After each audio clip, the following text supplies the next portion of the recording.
quelles sont les étapes pour réaliser votre veille commerciale? Donc il y a 6 étapes principales pour votre veille commerciale.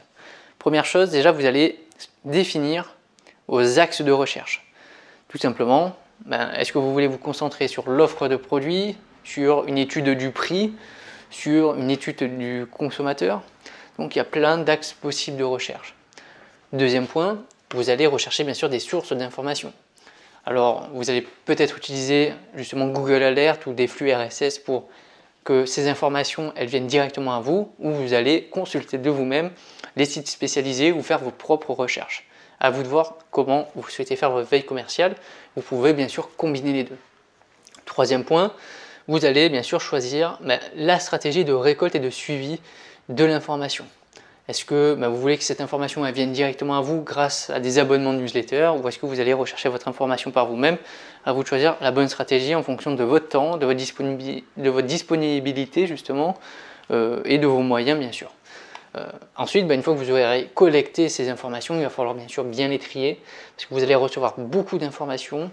Il va falloir s'assurer qu'elles sont bien fiables ces données, et pour pouvoir les réutiliser. Si on passe à la 5e étape, c'est l'analyse de l'information. Quand vous avez collecté et trié votre information, si vous vous arrêtez là, ça ne sert à rien. Il faut vraiment l'analyser, il faut faire en quelque sorte une sorte de diagnostic, la comparer avec votre entreprise, et pour pouvoir justement prendre des décisions. C'est la dernière étape. Parce que cette analyse, c'est pareil, si vous faites juste une analyse pour constater qu'il se passe quelque chose, ça ne sert à rien.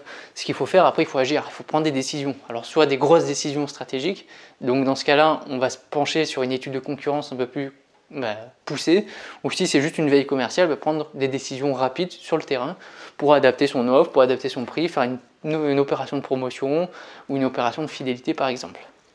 Donc, il y a des axes de recherche, justement. Donc je reviens un peu à la première partie, comme je vous ai dit, il y a différents axes de recherche à définir dès le début. Donc il y en a 3 principaux.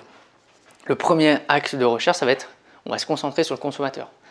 On va justement rechercher ses avis, ses besoins, qu'est-ce qu'il a besoin actuellement, qu'est-ce qu'il recherche, quelles sont ses motivations d'achat et ses freins d'achat, c'est-à-dire pourquoi est-ce qu'il va acheter un produit, et qu'est-ce qu'il recherche dans ce produit justement, et qu'est-ce qui fait qu'il n'a pas envie de l'acheter. Ça peut être un prix par exemple, ou une fonctionnalité trop absente par exemple. Voilà, il y a plein de possibilités de freins d'achat bien sûr, qui dépendent de chaque consommateur. Et bien sûr, on va rechercher des habitudes de consommation pour proposer le produit qui répondra à ses habitudes. Donc premier axe, le consommateur. Deuxième axe, on va pouvoir rechercher des informations sur le marché, c'est-à-dire la taille du marché en chiffre d'affaires ou en volume, son évolution, est-ce qu'il fait du plus 5% ou du moins 5%? Ses tendances bien sûr, sur plusieurs années ou plusieurs mois. Quelle est la segmentation du marché, c'est-à-dire quelles sont les familles de produits qu'on retrouve sur le marché, et quels sont bien sûr les concurrents actuels ou futurs qui sont présents sur le marché. Et vous pouvez aussi faire des axes de recherche sur vos fournisseurs. Alors les vôtres ou justement des fournisseurs que vous n'avez pas encore, tout simplement, ça peut être aussi des nouveaux fournisseurs qui viennent d'arriver.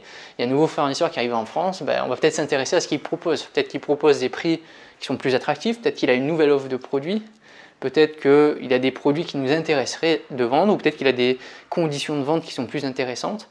Donc à vous justement de vous intéresser aussi à cette partie-là sur les fournisseurs.